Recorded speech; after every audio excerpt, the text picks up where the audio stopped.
Bulldozer action पर supreme court ने कहा है प्रशासन जज नहीं बन सकता, अवैध बुलडोजर कार्रवाई करने वाले अधिकारी दंडित किए जाएंगे। एक तरीका भी हो सकता है जहां जहां अवैध कार्रवाई की गई वहां पर मुआवजा दिया जाए। 15 दिन का समय। मैं सुप्रीम कोर्ट के इस फैसले से पूर्णतः सहमत हूं। मैं पहले दिन से इसका विरोध कर रहा हूं और किसी की भी सरकार हो, मकान घर बनाने में बहुत समय लगता है और सिर्फ आरोप के आधार पर जहां फर्जी मुकदमे दर्ज होते हो आप किसी का घर नहीं तोड़ सकते हो। जो सुप्रीम कोर्ट ने 3-4 कमेंट किए हैं ये बिल्कुल सही है कि जिनके घर टूटे हैं उनको मुआवजा मिले और जिन अधिकारियों ने सरकार को खुश करने के लिए किया है उन पे भी कार्रवाई हो। ऐसे कैसे जब न्यायपालिका है तो आप जज कैसे हो सकते हो? कल हम ताकत में होकर किसी गरीब का घर गिराएंगे तो ये क्या न्याय होगा? नहीं। जब न्यायपालिका है तो न्यायपालिका के अधिकार को अगर सीज करने काम सरकार करेगी तो न्यायपालिका को ठोस कदम उठाना चाहिए। सरकार पे भी कार्रवाई करनी चाहिए, उनकी मंशा को भी देखना चाहिए कि उनकी मंशाएं कैसी हैं।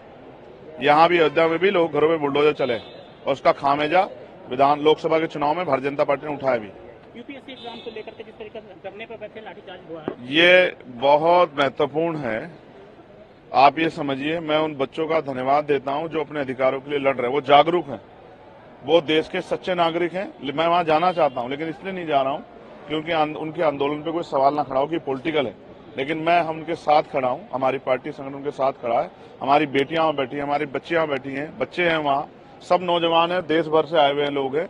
इसलिए बैठे हैं कि उन्होंने बिल्कुल सही कहा कि 1 नेशन 1 इलेक्शन की बात करने वाली सरकार 1 डे 1 शिफ्ट में एग्जाम क्यों नहीं करा सकती है?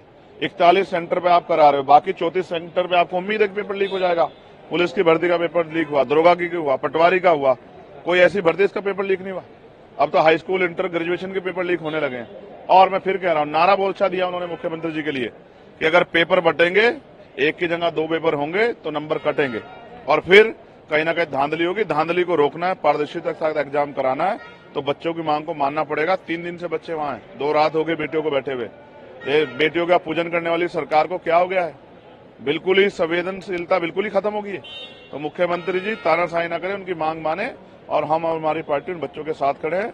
अगर मजबूरी ना होती कि उनके आंदोलन पे कोई सवाल खड़ा हो तो मैं उनके बीच जाके वहीं बैठता सड़क पे। आज अम्बेडकर नगर में कटहरी विधानसभा में जो चुनाव है उसकी रैली है और मेरा विश्वास है कि कटहरी विधानसभा हम लोग जीतेंगे।